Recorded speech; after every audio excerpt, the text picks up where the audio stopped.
Bonsoir tout le monde. Merci de partager la vidéo, comme ça nous pourrons démarrer.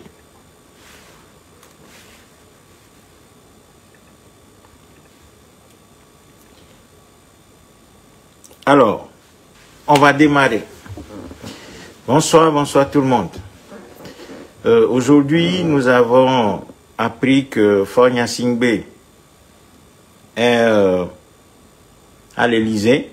La satrape du Togo, le régisseur de l'enclos colonial numéro 00228, est à Paris et va rencontrer son mentor, j'ai nommé Emmanuel Macron, avec qui il doit manger ce soir. Donc ils sont en train de dîner.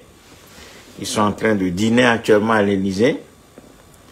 Du coup, Macron et son ami et son métayer, le métayer de la France, Faure Gnassingbé, sont en train de manger actuellement à l'Élysée. Encore une fois, à travers cette invitation de Faure Gnassingbé à Paris, nous assistons à ce que nous avons déjà connu, à ce que nous connaissons, c'est-à-dire que la France constitue, comme il est dans sa tradition, un sanctuaire pour les dictateurs africains que les dirigeants français reçoivent tout le temps contre le peuple noir, des gens qui n'ont aucune légitimité en Afrique, des gens qui sont des criminels, des gens qui sont des voyous, des gens qui continuent l'entreprise de démolition coloniale de nos soi-disant pays. La France, qui les a placés au pouvoir, les reçoit toujours, les alimente, les conseille, les guide et continue ainsi de les imposer à notre peuple. Et Faure Gnassingbé ne déroge pas à la règle parce que Faure Gnassingbé est celui que la France a placé au Togo après le règne sanguinaire de son père qui a régenté le Togo durant 40 ans.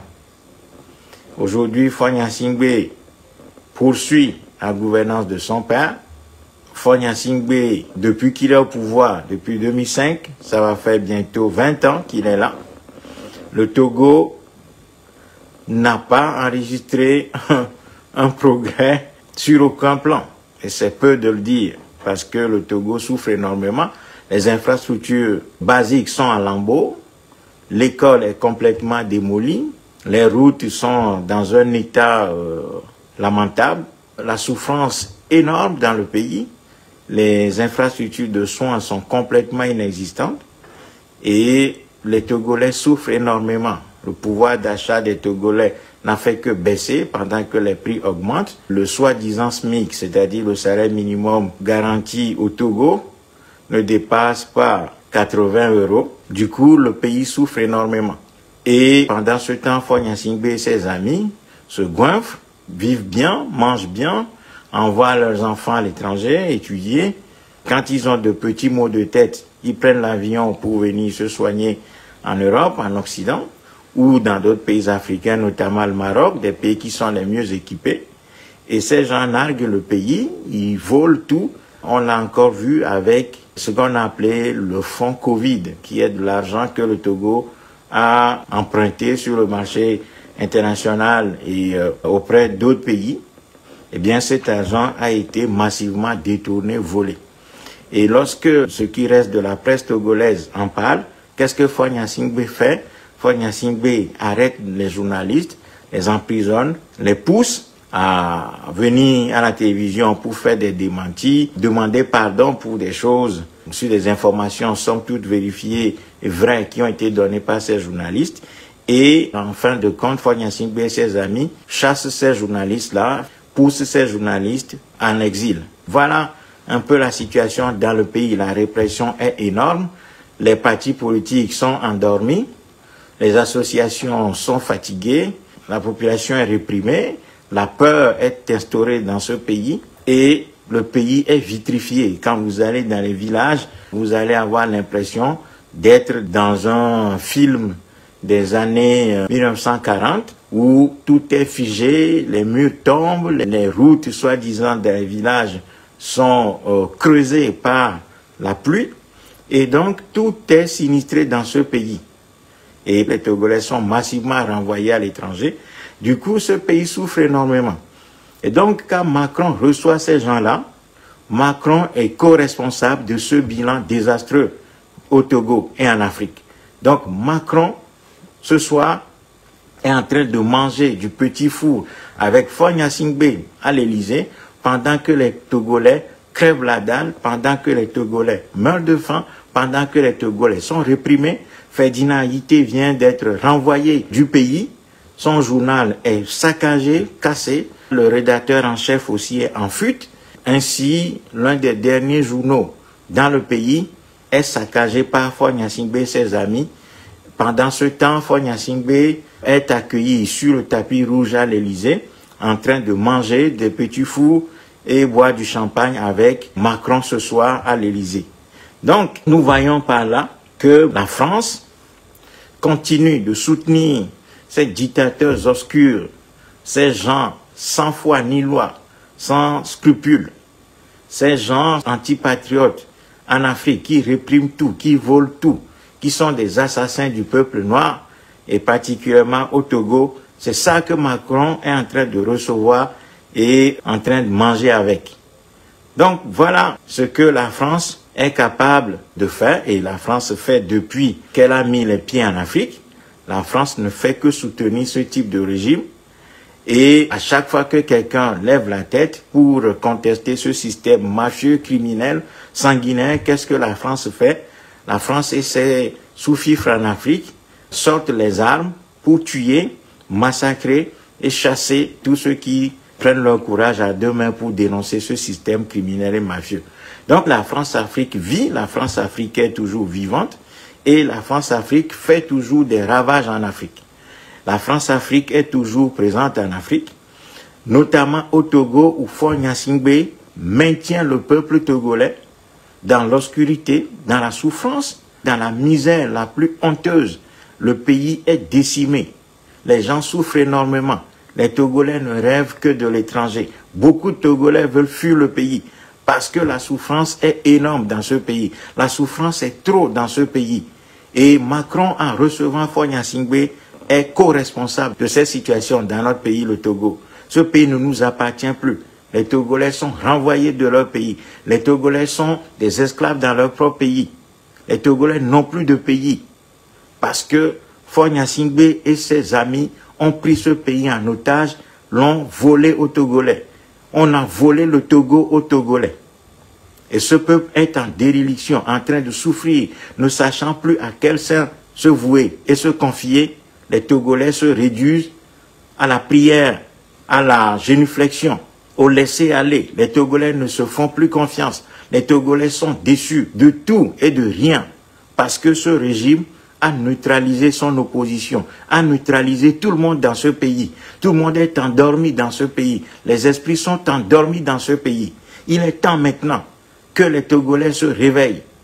Nous ne pouvons pas abandonner notre pays comme ça, entre les mains des criminels, des mafieux, des gens qui martyrisent ce pays, des gens qui maltraitent ce pays, des gens qui martyrisent ce pays. Nous ne pouvons pas abandonner notre pays comme ça. Il va falloir que nous, Togolais, nous nous réveillons. Il est temps de se réveiller. Et Macron nous fait encore, aujourd'hui, 10 mai 2023, un joli pied de nez en recevant Faure Gnassingbé, avec qui il est à table en ce moment, en train de manger des petits fours et boire du champagne à l'Élysée, pendant que les Togolais croupissent dans la misère la plus honteuse, la plus révoltante, où les mots les plus bénins tuent les Togolais. Les Togolais meurent de tout et de rien. Donc, il est temps que les Togolais se réveillent de ce sommeil dans lequel ce régime nous a plongés. Ce régime, à travers sa répression, à travers la corruption, a endormi nos consciences. Ce régime a semé la peur dans la tête des Togolais. Nous avons tout abandonné, nous avons abandonné le pays. Tout le monde a la main au menton en disant, bon, nous allons regarder jusqu'où ce régime va nous amener. Nous n'avons plus confiance. Nous ne voulons plus des opposants. Oui, très bien, vous ne voulez plus des opposants, Togolais. Très bien, vous avez raison. Vous ne voulez plus des opposants parce que ces soi-disant opposants vous ont déçus et nous ont déçus. Et alors, Ça ne signifie pas que nous devons pour autant abandonner le pays à Fogna Singwe et à sa clique. Ça veut dire plutôt que nous devons chercher au sein de notre peuple des gens capables de conduire une révolution populaire dans ce pays. Fogna Singwe, comme je l'ai toujours dit, ne craint rien à part un soulèvement populaire. Il faut que la jeunesse togolaise se redresse, retrouve sa capacité d'action, s'organise, se structure pour affronter cette génération de criminels qui a succédé à la génération de leur père. Sinon, la situation au Togo ne va pas s'arranger. Rien ne va changer dans ce pays si les Togolais eux-mêmes ne décident pas d'agir. Nous avons besoin absolument d'arracher le Togo des mains de la France-Afrique. Nous devons absolument travailler nuit et jour pour arracher ce pays-là, le Togo, des mains de Fogna Singwe et de ses amis qui l'abîment, qui plongent ce pays dans l'abîme. Personne ne va faire ce travail à notre place. Chers amis, chers Togolaises et Togolais, la situation est là, elle est devant nous, elle est claire. Elle nous appelle. Nous ne pouvons pas continuer les bras croisés, les mains au menton, les mains liées dans le dos, en poussant des ou bien ma oupuela ou un ami, ma oupuela ou un ami là, ah ou ma oupuela ou un ami, ma ou va un ami lo, mingba le do confiance lo opposant Dieu, Amérique les nami yo, et mina no diha, amele miasi, nkenke ma ou, etc. Non, il faut que nous Togolais, nous prenions nos responsabilités, parce que ce soit Emmanuel Macron, le dirigeant français le plus ridicule, qui ne jouit d'aucune considération. Il a fallu que Macron arrive au pouvoir pour que la France s'effondre. Et on le voit aujourd'hui. Il faut que dans cette faiblesse relative de la France, les Africains, dans les enclos coloniaux, régis par la France, se lèvent. Mais avant de nous lever, nous devons nous organiser absolument. Ça veut dire que nous devons taire nos divisions. La jeunesse africaine doit taire ses divisions, doit s'écarter de tout ce qui est amusement, de tout ce qui est perte de temps dans des considérations inutiles, le jeu, l'amusement, la parole pour la parole, le bavardage inutile. Nous devons nous écarter de tout ça, consacrer notre énergie à travailler sur notre structuration pour affronter ce système barbare, mafieux et criminel. Regardez l'état de notre pays, le Togo. Regardez l'état des pays africains. Aujourd'hui, que tous les pays se battent pour avoir une place sur la scène internationale. Parce qu'ayant résolu ou bien travaillant pour résoudre leurs problèmes intérieurs, pour pouvoir peser sur la scène internationale, regardez l'état dans lequel nous sommes. Où nous sommes régis par des gens sans foi ni loi. Des voyous, des criminels, des bandits de grand chemin, qui volent tout dans le pays, qui répriment tout. Toutes les intelligences sont tues. Toutes les intelligences sont assassinées, renvoyées du pays. Comment pouvons-nous construire nos pays dans ces conditions-là? Comment pouvons-nous aller vers la renaissance africaine dans ces conditions? Comment pouvons-nous laisser les Fogna Singwe au pouvoir et penser que quelque chose va changer en Afrique? Comment pouvons-nous penser qu'en laissant les Alassane Ouattara, les Fogna Singwe, les Denis Sassou Nguesso, les Déby et consorts au pouvoir, comment pouvons-nous penser qu'avec cette élite coloniale-là, nous allons changer quoi que ce soit dans nos situations? Comment pouvons-nous penser que si nous poussons ces soi-disant dirigeants dans les bras de la Russie vers Poutine, que quelque chose va changer dans notre sort? Non, chers amis, la situation en Afrique est catastrophique. Catastrophique. Si nous ne sortons pas des mains, des griffes de ce leadership mafieux, criminel, colonial, eh bien rien ne changera dans notre condition. Nous pouvons pousser ces gens-là à aller vers la Russie ou la Chine. Rien ne changera. Parce que ces gens sont fondamentalement anti-peuple. Ces gens sont anti-africains. Ces gens sont anti-patrie. Et ces gens ne nous aiment pas du tout. Parce que si les gens aimaient notre peuple, ils allaient faire ne serait-ce que quelques réformes déjà sur le plan scolaire, etc., pour essayer de recommencer à forger un nouvel esprit africain. Mais ces gens ne sont pas capables de le faire. Ces gens volent tout. Qu'est-ce que Faure Gnassingbé et ses amis n'ont pas volé au Togo? Ces gens volent l'argent, ils volent les vies humaines, ils volent l'intelligence des Togolais. Ces gens volent tous les biens, toutes les richesses du pays. Ils volent les cerveaux, ils volent les vies humaines. Ces gens-là nous volent le temps, ils nous volent tout dans ce pays. Plus les dirigeants sont criminels, voyous, voleurs, c'est là que la France les reçoit. C'est là que la France leur déroule le tapis rouge. Parce que ces gens-là, ils sont en mission contre notre peuple. Ces gens sont en mission contre notre peuple. Donc, les Togolais doivent se réveiller. Il est temps que nous nous réveillons. Nous devons nous réveiller, absolument. Si nous ne nous réveillons pas, des cauchemars les plus terribles nous attendent. Parce que Faure Gnassingbé n'entend pas céder le pouvoir. Ce type est un assassin. Son propre frère, il l'a mis en prison. Des officiers supérieurs, il les a jetés en prison, les a assassinés. Ce gars a jeté Jean-Paul Oumoulou en prison. Jean-Paul Oumoulou, qui ne faisait que critiquer ce régime, est en prison actuellement. La presse togolaise est saccagée. L'un des derniers organes de presse, qui est l'alternative, vient d'être décimé. Et Ferdinand Hité renvoyé en exil. Pendant ce temps, les Togolais font quoi? Nous sommes endormis. Nous regardons faire. Nous laissons faire. Nous pensons que Dieu va venir nous sauver. Ou bien qu'il y aura un sauveur un jour. Ben non, il n'y aura pas d'autre sauveur à part le peuple togolais lui-même. Seul le peuple togolais est son propre sauveur. Donc, chers amis, nous sommes tenus de nous lever. Laissons de côté les soi-disant partis de l'opposition. Laissons de côté les associations soi-disant de la société civile. Prenons nos responsabilités. Dans les quartiers, il faut qu'on s'organise nous-mêmes. Dans les villages, il faut qu'on s'organise nous-mêmes. Qu'on choisisse des gens qui sont capables de nous porter, de porter la révolte du peuple togolais. En dehors des partis politiques. Parce que ces partis politiques n'ont apporté que division et déception dans ce pays. Et ce n'est pas forcément de leur faute. C'est que le régime qu'ils ont en face est un régime assassin, voleur d'idées, est un régime qui neutralise les volontés et les intelligences dans ce pays. Ce régime a corrompu les volontés et les intelligences. Ce régime a corrompu tout le monde dans ce pays. Donc, il faut absolument que nous-mêmes, nous prenions nos responsabilités. Parce que Faure Gnassingbé n'entend pas quitter le pouvoir.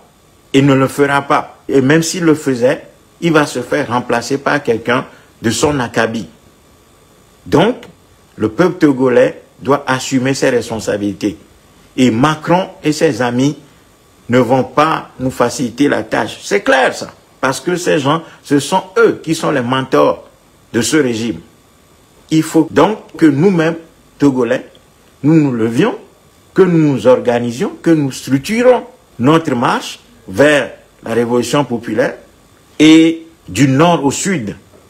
Nous devons travailler nous-mêmes. Nous devons travailler. Telles les divisions artificielles que ce régime a montées entre nous. Les soi-disant divisions nord-sud, les divisions ethniques, évêques kabiens, chrétiens contre musulmans. En tout cas, toutes les divisions artificielles que ce régime a créées, nous devons les faire tomber pour travailler ensemble.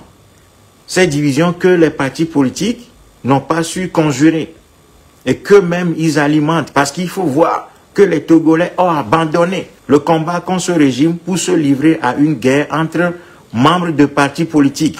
Un tel dit, mon parti est le meilleur, mon leader est le meilleur. Moi, mon leader a été à l'élection présidentielle, il a gagné, il a fait mieux.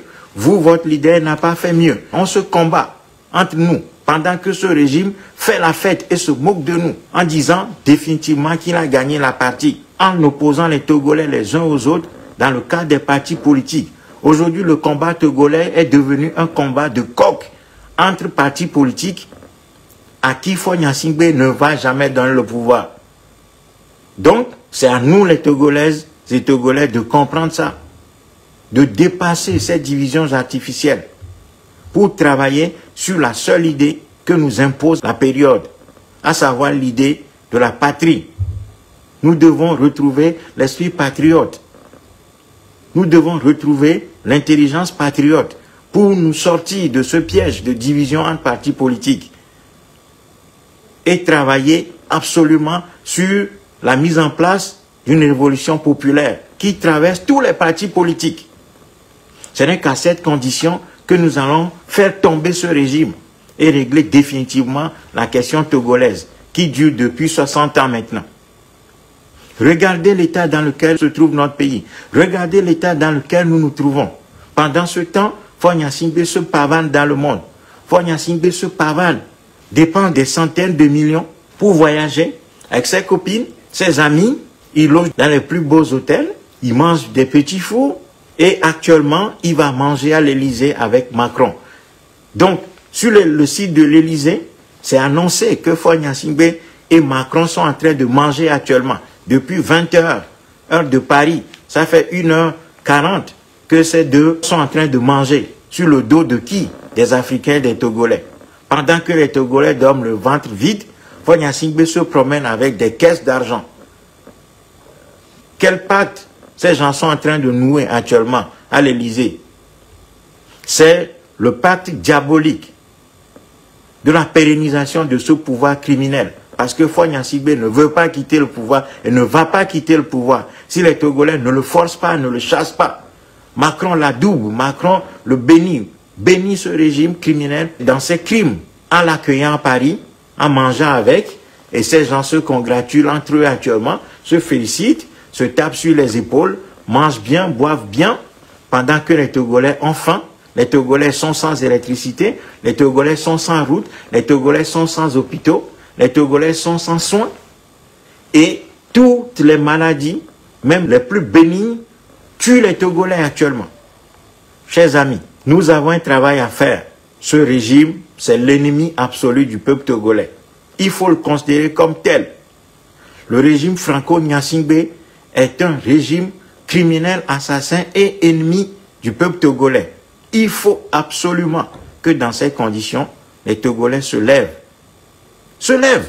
dépassent les querelles construites artificiellement entre nous, parce qu'un tel est de tel parti politique, l'autre est de tel parti politique, on se chamaille matin, midi, soir. Et le pire, c'est que nous avons réduit le combat togolais aujourd'hui en un combat de partis politiques. Sur les réseaux sociaux, WhatsApp, etc., dans les groupes, les gens se boxent. Miada et Kofouflou. Et Kofouflou, une bagarre inutile, un combat inutile. On se fait entre nous, on s'entretue entre nous, en disant, mon parti est le meilleur, mon soi-disant leader est le meilleur, mon leader est le meilleur, mon parti est le meilleur, mon parti est mieux que ton parti. Donc, on alimente ça. Et le régime lui-même, avec ses sous-fifres et ses hommes, ses sbires, alimente ce conflit imbécile entre Togolais. Et nous nous battons matin, midi, soir sur des questions de partis politiques qui n'ont aucun sens. Alors que le seul devoir que nous impose la situation qui est la nôtre, c'est notre organisation. C'est notre organisation, indépendamment des partis politiques, indépendamment des associations, indépendamment de nos ethnies, indépendamment de nos religions, indépendamment de nos traditions, de nos coutumes, indépendamment de nos vues, pour nous souder, nous organiser pour faire face à ce pouvoir. Parce que je l'ai toujours dit, le seul instrument qui fait peur à ce régime, c'est le peuple togolais lui-même. L'organisation du peuple togolais, c'est ça seul qui fait peur à ce régime-là. Il n'y a rien qui fait peur à ce régime dans ce pays. Ni l'armée, ni quelque corps social que ce soit ne fait peur à ce régime. La seule chose qui fait peur au régime togolais, c'est le peuple togolais organisé. C'est ça seulement que ce régime craint. C'est pour ça que ce régime pratique du terrorisme dans le pays. C'est pour ça que ce régime pratique la terreur, la répression terrible dans ce pays. Pour éviter que les Togolais prennent du courage et s'organisent eux-mêmes. Voilà pourquoi ce régime alimente les guerres intestines entre partis politiques, finance ces guerres-là, lance des produits toxiques dans la masse populaire, lance des propagandes d'intoxication dans la masse populaire pour éviter que les Togolais se soudent et s'organisent. Dans la diaspora, aujourd'hui, nous sommes très faibles. Et nous sommes assis, chacun est assis, la main au menton en train de regarder. C'est honteux. Nous, Togolais, nous sommes devenus honteux. Parce que nous avons abandonné indignement notre pays entre les mains de ces criminels. Et tout le monde est en train de chercher un bouc émissaire. Nous sommes en train de chercher des boucs émissaires que nous devons charger de nos propres échecs. À un moment donné, il faut que les Togolais se regardent dans la glace. Il faut que chaque Togolais place un miroir devant lui-même et se regarde en se demandant si l'image qu'il a de lui-même, est-ce que cette image est bonne et correspond à ce que nos ancêtres et nos descendants attendent de nous. Chaque Togolais doit placer un miroir devant lui-même pour s'examiner, examiner sa conscience, pour se demander s'il fait le bon combat actuellement pour sortir ce pays des griffes de Faure Gnassingbé et de sa bande, que la France a placé à la tête du Togo de force depuis 63 ans à la suite de son père. Non, mes chers amis, la dignité a un prix, la liberté a un prix. Ces gens ne nous faciliteront pas la tâche et nous ne devons pas attendre qu'ils nous facilitent la tâche.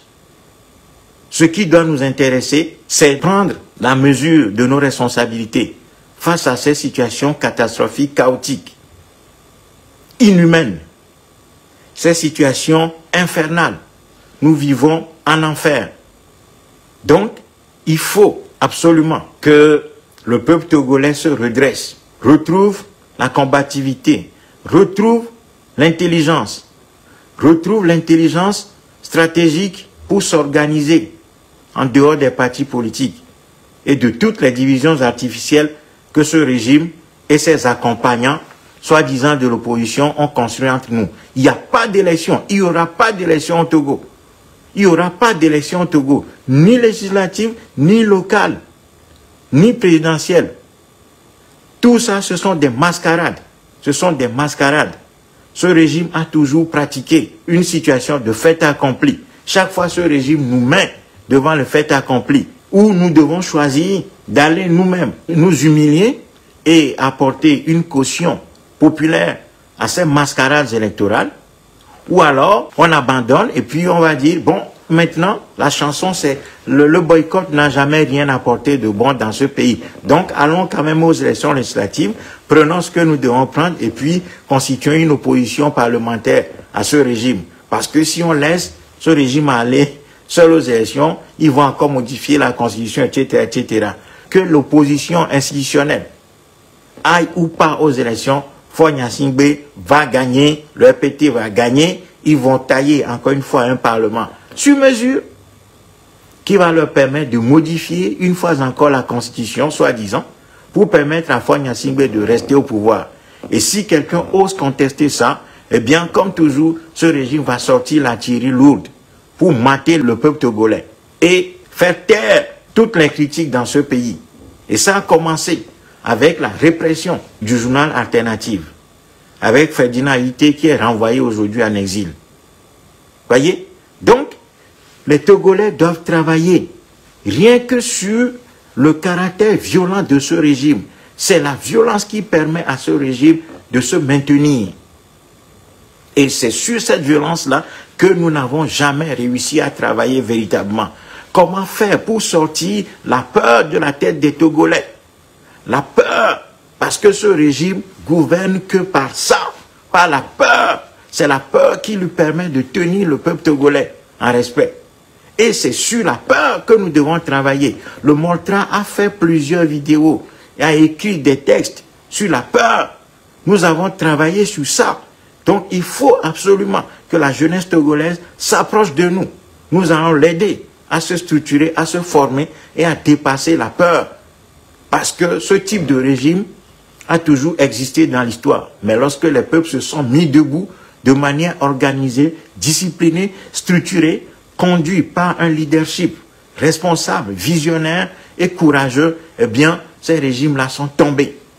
Emmanuel Macron, qui reçoit aujourd'hui Faure Gnassingbé à l'Élysée, avec qui il est en train de manger, mais ce pays-là, la France a connu des pires dictateurs. Mais lorsque les Français se sont mis debout, ces dictateurs sont tombés. Et la France a été reconstruite. Donc, chers amis, prenons conscience du danger qui nous guette. Et ce danger, ce n'est pas seulement qui nous guette. Ce danger, il est là, il est permanent. Ce danger, il ne va pas aller en s'améliorant. Parce que Faure Gnassingbé et ses amis n'ont rien à foutre de nos souffrances. Ces gens n'ont pas d'ambition pour le pays. Tout ce qui les intéresse, c'est comment faire pour faire main basse sur tout ce qui leur passe sous la main.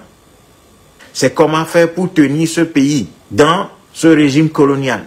Comment faire pour que eux, ils aient tout et que les Togolais n'aient rien.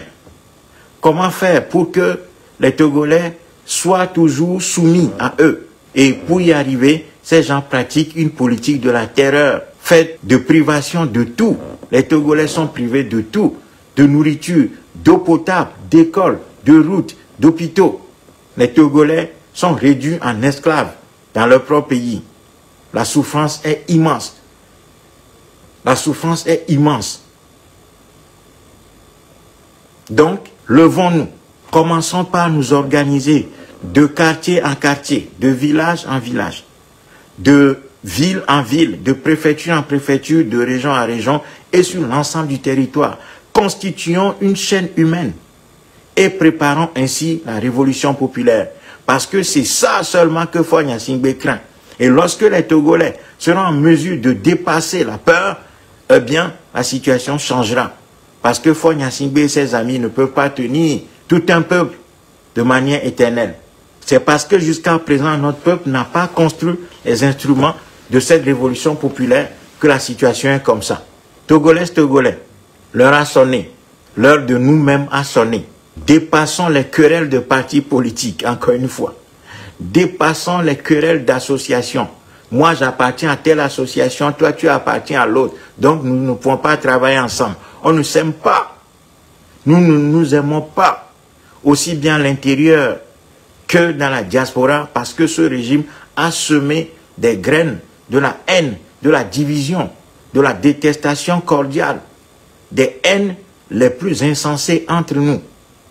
Ce régime a semé le crime, la mort, la peur, le doute dans les esprits. Les Togolais ne se font plus confiance. Nous ne nous parlons plus. Nous n'arrivons plus à nous parler en toute confiance. Nous nous détestons pour rien. Et nous ne voulons plus que qui que ce soit un leader à notre tête. Nous ne voulons plus que quelqu'un nous dirige, nous organise. Non, les Togolais sont devenus une sorte de peuple sans guide, sans idée directrice, sans agenda. Nous sommes devenus un peuple sans idée directrice ni agenda. Dans ces conditions, comment pouvons-nous envisager la renaissance de notre pays? Comment pouvons-nous envisager la renaissance de l'Afrique? Comment pouvons-nous penser que si nous ne nous organisons pas, nous allons gagner quoi que ce soit? Quel combat nous pouvons gagner si nous ne prenons pas nos responsabilités, si nous ne nous organisons pas, si nous ne nous dotons pas d'un leadership responsable capable de nous aider, de nous former, de nous orienter sur la base d'un agenda qui serait le nôtre? Où est notre propre agenda? Face à tous les soubresauts aujourd'hui dans le monde, face à tous les bouleversements en cours dans le monde, où est l'agenda de l'Afrique? Où est l'agenda du peuple africain? Bien évidemment, nous ne pouvons pas avoir d'agenda parce que les dirigeants que nous avons ne pensent pas à nous, ne pensent pas à notre peuple, n'aiment pas notre peuple. Ces gens n'ont pas d'idées. Ces gens détestent notre peuple. Ces gens ne portent pas le peuple noir, ne vivent pas la souffrance du peuple noir. Ces gens ne vivent pas la douleur de la défaite d'un peuple comme le nôtre qui est défait depuis 3000 ans maintenant. Les dirigeants d'un peuple qui le construit, ce sont des dirigeants, les dirigeants d'un peuple qui le construisent, ce sont des dirigeants qui vivent la douleur de ce peuple, qui partagent les peines, la douleur, les souffrances de ce peuple. Est-ce que les dirigeants africains vivent la peine du peuple noir? Est-ce que ces gens ressentent nos douleurs? Est-ce que ces gens entendent nos cris? Ben, si tel est le cas, pourquoi est-ce que ces gens font mal à notre peuple? Le tuent, le torturent, l'empêchent de s'exprimer, cassent tout, volent tout dans nos pays. Ces gens sont l'incarnation du mal. Ces gens sont l'incarnation du diable dans nos pays. Ces gens ne nous aiment pas. Voilà pourquoi les Africains, la jeunesse africaine doit doit absolument s'organiser pour se débarrasser de ces gens. Tant que la jeunesse africaine ne va pas se débarrasser de cette gouvernance coloniale, de ces élites coloniales fabriquées de toutes pièces et imposées à notre peuple, rien ne changera. Nous n'allons pas sortir du franc CFA. Nous n'allons pas sortir des accords coloniaux en Afrique. Nous n'allons pas sortir de l'école coloniale. La religion chrétienne, la religion islamiste, toutes les religions importées vont continuer à fleurir en Afrique parce que nous avons une élite corrompue, violente, absolument criminelle, qui laisse prospérer le crime parce que le crime le nourrit. Voyez? Donc, nous sommes un peuple qui est abandonné à tous les courants. Nous sommes emportés par tous les courants. Nous ne savons pas où nous allons. Nous n'avons plus d'esprit critique. Nous n'avons pas une ligne directrice. Nous n'avons pas des dirigeants qui nous orientent, qui nous forment, qui nous ouvrent les yeux et qui nous mènent vers nos objectifs, des objectifs qui doivent être les objectifs du peuple noir dans ce monde. Voyez? Donc, aujourd'hui, notre esprit est perdu parce que le Moltra ne cesse de le dire. Ce sont les dirigeants d'un peuple qui l'orientent, qui l'ordonnent, qui l'organisent, qui le disciplinent, qui le forment, qui luttent contre tous les maux que ce peuple développe volontairement, volontairement et involontairement. Ce sont les dirigeants d'un peuple qui répriment les vices, qui enseignent le bien, qui combattent le mal. Si vous avez des dirigeants qui sont l'incarnation du mal, comment voulez-vous que le mal ne prospère pas? Comment voulez-vous que des dirigeants qui sont des voleurs, si vous avez des dirigeants qui sont des voleurs, comment voulez-vous que le vol ne se développe pas et ne prospère pas? Comment voulez-vous que, si vous avez des dirigeants qui sont des criminels, comment voulez-vous que le crime ne prospère pas? Si vous avez des dirigeants corrompus, pourquoi voulez-vous que la corruption ne prospère pas? Si vous avez des dirigeants qui sont des casseurs, des saccageurs de tout, pourquoi voulez-vous que la destruction du pays ne prospère pas?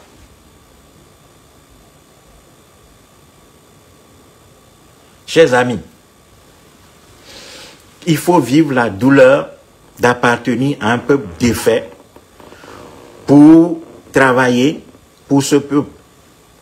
Si vous ne vivez pas la douleur d'appartenir à un peuple défait, si vous ne voyez pas la situation en Afrique avec des yeux de patriotes, avec des yeux des gens qui aiment fondamentalement notre peuple, si vous ne vivez pas la douleur d'appartenir à un grand peuple, mais un grand peuple défait, depuis 3000 ans, que notre peuple se promène dans ce monde comme un groupe de chiens, comme une bande de chiens abandonnés par ses maîtres, sans esprit, sans culture, sans racines, sans religion, sans pensée spirituelle.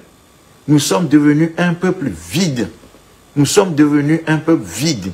On nous a vidés de tout, de notre être.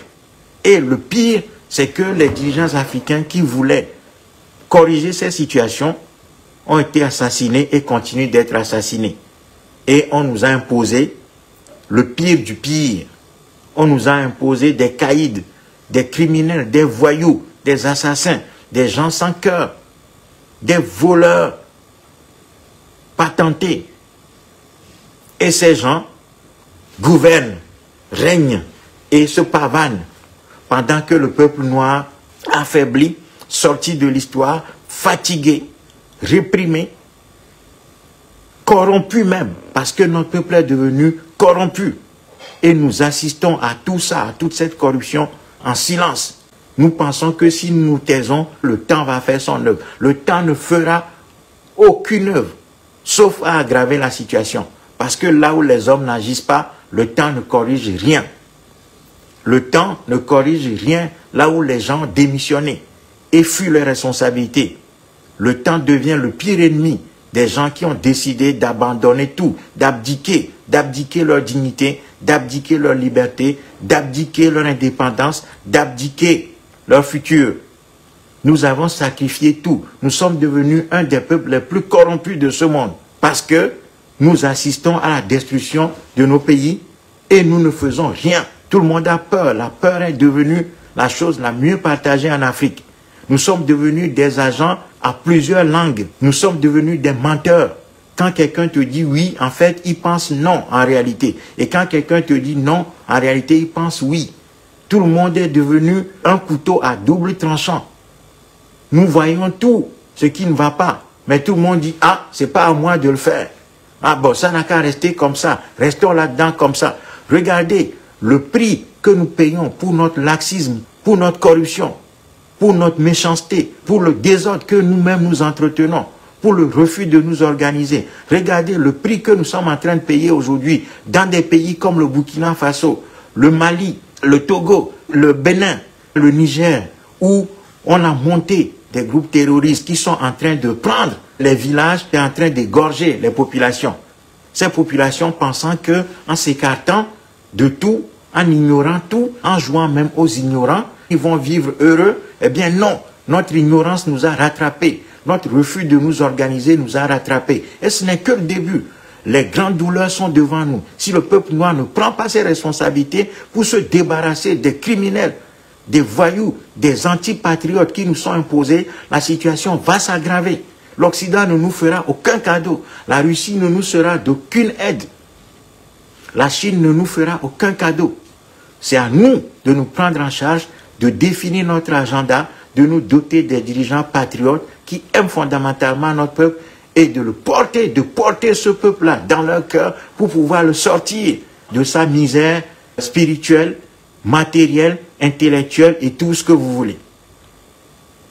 Regardez comment au Burkina Faso, on a assassiné Thomas Sankara, nos compatriotes au Burkina Faso, nous les Africains, nous avons laissé Thomas Sankara se faire assassiner. Nous ne l'avons pas vengé. Nous avons laissé Blaise Compaoré au pouvoir 30 ans. On a supporté tout ça. Aujourd'hui, le peuple burkinabé est en train de payer ça, cette corruption intellectuelle et spirituelle. Nous avons nourri Blaise Compaoré durant 30 ans. Et quand il est parti, qu'est-ce qu'on a fait au Burkina Faso? On a porté des clowns de Blaise Compaoré au pouvoir. Parce que nous voulons des voies faciles. Nous pensons que la vie c'est facile. Et puis qu'il va suffire de faire un tout petit peu d'effort pour que la situation s'arrange. Non, une situation coloniale, elle se tranche dans le vif. Et si les peuples ne sont pas capables d'assumer de manière révolutionnaire, de manière ferme, de manière définitive, ces situations, eh bien, nous ne faisons qu'agrandir notre douleur. Nous ne faisons que thésauriser notre douleur qu'on est en train de multiplier. Et aujourd'hui, cet esprit de corruption, de laisser aller, de laxisme, de laisser faire, nous rattrape. Et ce n'est que le début. Parce que les Occidentaux ne nous feront aucun cadeau. Les Occidentaux ne nous feront aucun cadeau. Et les pays qui arrivent sur la scène internationale ne nous feront aucun cadeau. C'est clair ça.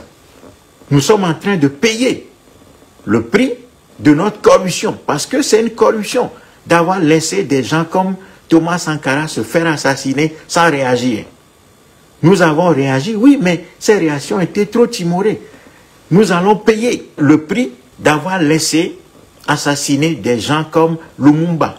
Nous allons payer le prix d'avoir laissé assassiner des gens comme Sylvanus Olympio. Nous allons payer le prix d'avoir laissé assassiner des gens comme Nkrumah, des gens comme Sékou Touré. Nous allons payer ce prix-là. Nous allons payer ce prix.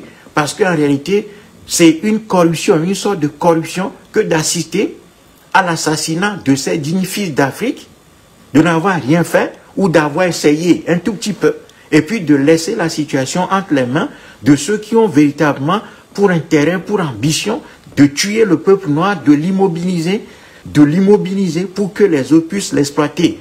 Ces gens-là nous ont enchaîné les mains et les pieds pour que les autres puissent nous exploiter.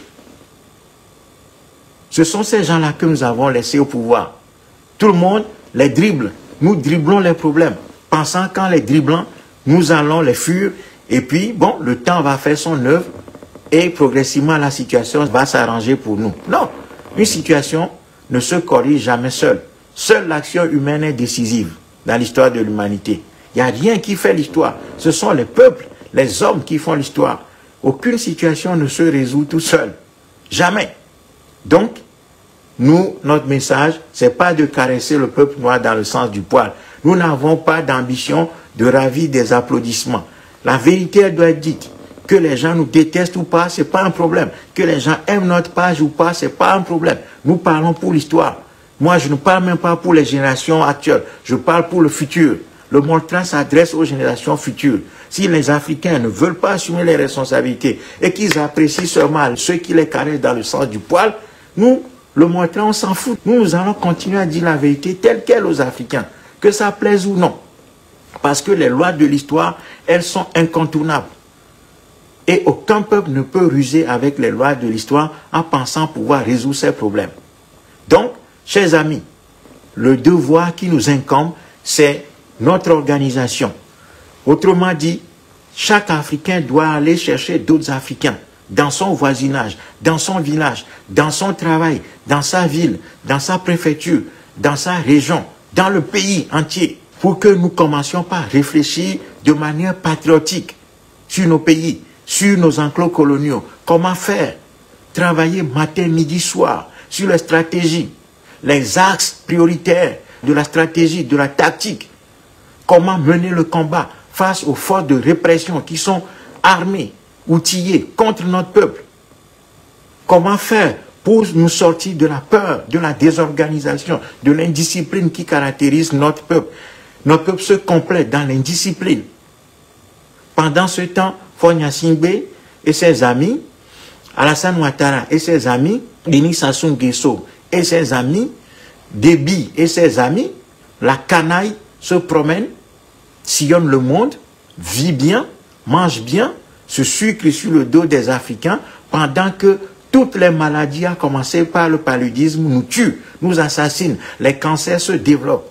Toute la misère qu'il y a en Afrique, des jeunes Africains fuient, meurent dans le désert, cramés par le soleil. Sur l'océan, sur les mers, n'en parlons pas. Nous assistons à une deuxième déportation des jeunes de la population africaine qui meurent sur la Méditerranée, servant de repas aux requins. La jeunesse africaine sert de repas aux requins aujourd'hui, sur la Méditerranée, sur les mers. Et l'autre partie crève, asséchée par le soleil dans le désert.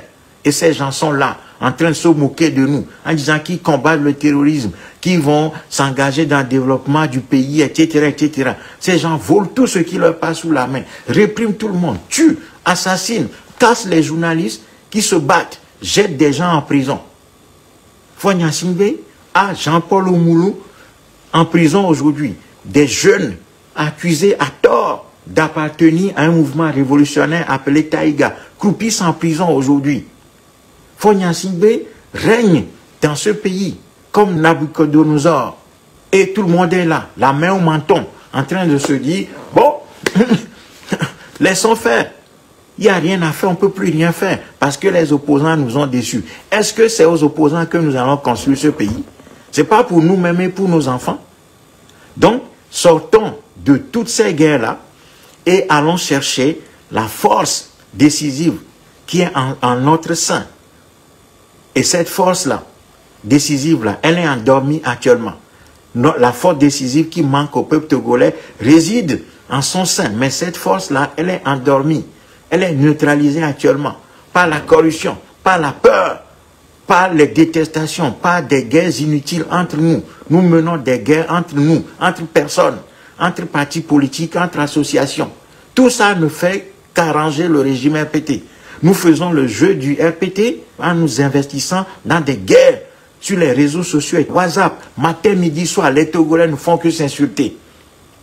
Nous avons transporté le combat dans un monde virtuel. Pendant ce temps, le RPT règne sur le terrain concrètement. Et il nous a privés de pays. Dans la diaspora, on ne s'aime pas. Nous essayons de faire des choses. Mais chaque fois, ce sont nous-mêmes, ce sont les Togolais eux-mêmes qui cassent tout. Donc, à un moment donné, il va falloir sortir de ces guéguerres, de ces conflits inutiles, interpersonnels, de bas étage, de ces conflits inutiles, interpartis, de bas étage, sortir de tout ça, de ces divisions artificielles pour travailler sur la renaissance de notre pays. Nous pouvons le faire. Si nous décidons de le faire, aucune force ne peut nous retenir. L'armée togolaise ne va rien faire si les Togolais décident d'agir définitivement pour faire tomber ce régime et entamer la reconstruction du pays. Cette armée va réprimer, mais cette répression sera éteinte très rapidement parce que la force populaire est au-dessus de tout. La force populaire est au-dessus de tout. C'est parce que nous ne travaillons pas sur cette question de la force populaire que nous avons l'impression que nous ne pouvons rien faire face à ces régimes-là qui sont placés par la France et ses amis. Donc, nous avons du boulot. Si nous décidons de faire ce travail-là, le Moltra est prêt. Le Moltra est prêt à vous aider. Le Moltra est prêt à conduire ce mouvement. Le Moltra est prêt à donner tout pour aider la jeunesse africaine, la jeunesse togolaise à s'organiser. Le temps de l'Afrique a sonné. Si nous décidons de nous affranchir, nous pouvons le faire. Personne, aucune force ne peut nous empêcher de nous affranchir. Parce que la force populaire, elle est au-dessus de tout. La force populaire, c'est la force suprême.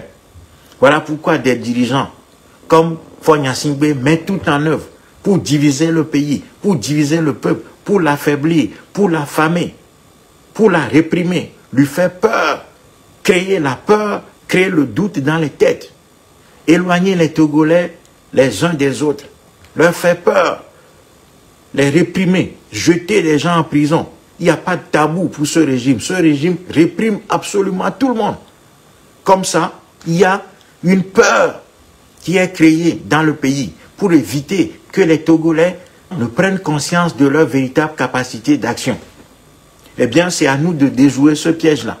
C'est à nous de déjouer ces pièges-là. C'est à nous de travailler matin, midi, soir pour déjouer ces pièges-là.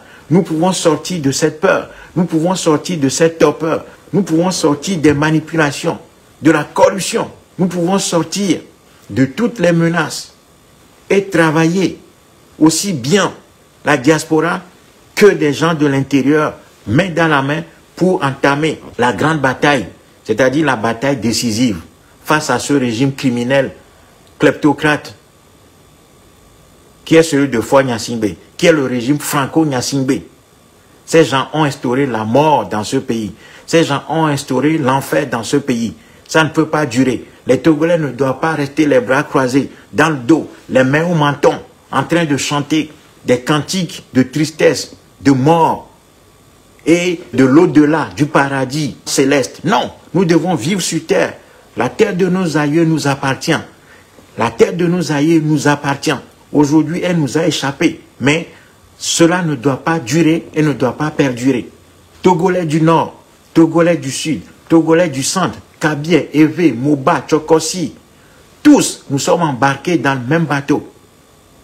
Voilà pourquoi nous devons travailler ensemble, du nord au sud, de l'est à l'ouest, du centre au sud, du centre au nord, du centre à l'ouest, du centre à l'est. Nous devons travailler tous dans le même esprit pour arracher ce pays des mains de la franco-Gnassingbé pour entamer ensuite la reconstruction du pays, pour que le pays devienne un pays prospère, un pays de paix, où les richesses du pays profitent à tous les enfants du peuple togolais. Parce que ça, c'est notre patrimoine commun.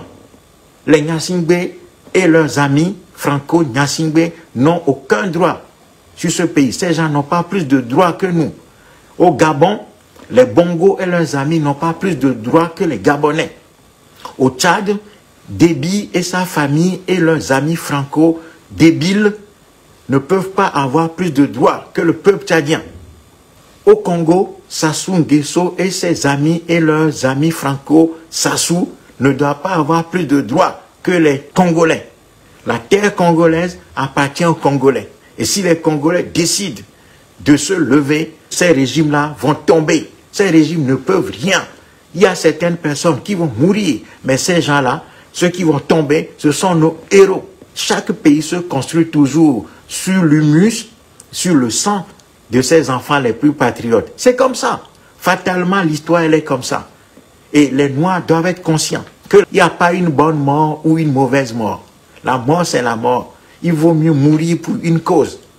Il vaut mieux mourir pour une cause que mourir honteusement, piteusement, misérablement, dans la misère, dans la honte, dans l'indignité. C'est notre sang, notre sueur qui doivent irriguer la rivière de la renaissance de notre pays et de notre continent. Notre peuple a trop souffert. Le peuple noir ne peut pas continuer comme ça, avec des dirigeants fantoches, misérables intellectuellement, kleptocrates, voleurs, assassins. Le peuple noir ne peut pas se contenter d'avoir des dirigeants comme ça en ce 21e siècle. Des gens ont payé le lourd tribut pour que nous ne soyons pas dans cet état. Mais aujourd'hui, quel est le bénéfice que nous tirons de tous ces sacrifices-là? Nos ancêtres, nos prédécesseurs qui ont été sacrifiés, assassinés par la France, par l'Angleterre, par tous les pays coloniaux, le Portugal, l'Espagne, les États-Unis, qui ont assassiné les patriotes africains. Qu'est-ce que nous tirons comme bénéfice aujourd'hui de ces personnes qui ont été assassinées? Est-ce que nous ne serions pas des dignes descendants de ces grands patriotes africains? Est-ce que nous ne pouvons pas une fois montrer que nous sommes réellement de vrais descendants de Sankara? Est-ce que nous ne pouvons pas montrer une fois que nous sommes des vrais et dignes héritiers de Sylvanus Olympio? Est-ce que nous ne pouvons pas montrer que nous sommes de dignes héritiers de Lumumba? Est-ce que nous ne pouvons pas montrer que nous sommes des dignes héritiers de Sékou Touré? Est-ce que nous ne pouvons pas nous montrer dignes d'être des descendants des grands patriotes pharaons? Est-ce que nous ne pouvons pas montrer que nous sommes de dignes héritiers de Chaka Zulu, de Samori Touré, de Béhanzin, de Setiwayo, de Nana Adjima Prempeh? Est-ce que nous ne pouvons pas montrer ça au monde? Est-ce qu'aujourd'hui, la jeunesse africaine ne doit pas redécouvrir ces grandes personnalités, ces grands patriotes qui se sont sacrifiés pour nous, pour ne plus laisser nos pays dans les mains des criminels, des kleptocrates que la France et ses amis ont placés à la tête des pays africains? Pourquoi nous devons abandonner nos pays entre les mains des fils et les filles les plus indignes de notre peuple? Pourquoi? Nous avons un travail à faire. Faisons-le. La jeunesse africaine a toute l'énergie qu'il faut. La jeunesse africaine peut bénéficier des outils de communication si elle est formée à les utiliser en bonne intelligence. Ne pas utiliser WhatsApp et les réseaux sociaux comme on les utilise actuellement, pour s'amuser, pour rigoler. Oui, une partie de la jeunesse africaine utilise ces réseaux pour travailler. Mais nous devons amplifier ça. Nous devons profiter de ces réseaux-là que nous n'avons pas créés, qui sont créés par nos ennemis. Retournons ces réseaux-là contre nos ennemis. Nous pouvons le faire. Si nous savons utiliser ces réseaux, nous pouvons construire de véritables liens de travail entre nous. Entre la diaspora et ceux qui sont restés sur le continent. Entre nous qui sommes sur le continent. Entre nous qui sommes dans la diaspora. Nous pouvons utiliser ces réseaux-là pour bâtir de vrais instruments de combat. Pourquoi nous ne le faisons pas? Pourquoi est-ce que nous utilisons ces réseaux pour nous amuser? Pour parler des histoires de fesses, de cul, des choses sans tête ni queue. Pourquoi nous n'utilisons pas ces réseaux-là pour constituer une vraie chaîne humaine, aussi bien sur le continent que dans la diaspora? Pourquoi est-ce que la diaspora africaine et la jeunesse africaine restée sur le continent ne peut pas fusionner et travailler, main dans la main? Aujourd'hui, nous pouvons bénéficier de tous les instruments de communication, d'information, pour tisser une véritable toile de travail et de communication entre nous, pour travailler sur le projet de la révolution populaire en Afrique. Mais nous ne le faisons pas. Nous utilisons ces réseaux pour nous amuser, pour parler des histoires de fesses, pour parler des histoires de je ne sais quoi. On joue avec ces réseaux-là, alors que nous pouvons les utiliser autrement. Nous parlons des gens comme Makosso ou d'autres choses. On s'amuse avec ces réseaux. Non, chers amis, soyons de dignes fils. Soyons des dignes héritiers des grands patriotes africains. Et utilisons tous les moyens que la période nous donne pour travailler à constituer un réseau de travail puissant. Nous pouvons le faire.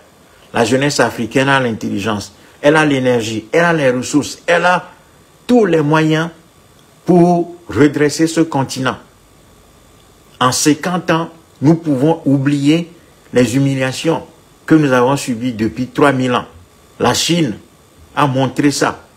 En l'espace de 3-4 décennies, la Chine est sortie de son sommeil, s'est libérée et a entamé un grand projet de reconstruction. Aujourd'hui, la Chine est sur le toit du monde. L'Afrique a plus de ressources que la Chine. Si nous décidons de travailler, nous allons étonner le monde. Nous avons l'intelligence, nous avons l'expertise, nous avons des Africains dignes qui attendent. Nous avons des intelligences, nous avons des idées. Nous pouvons reconstruire nos pays, nous pouvons reconstruire notre continent.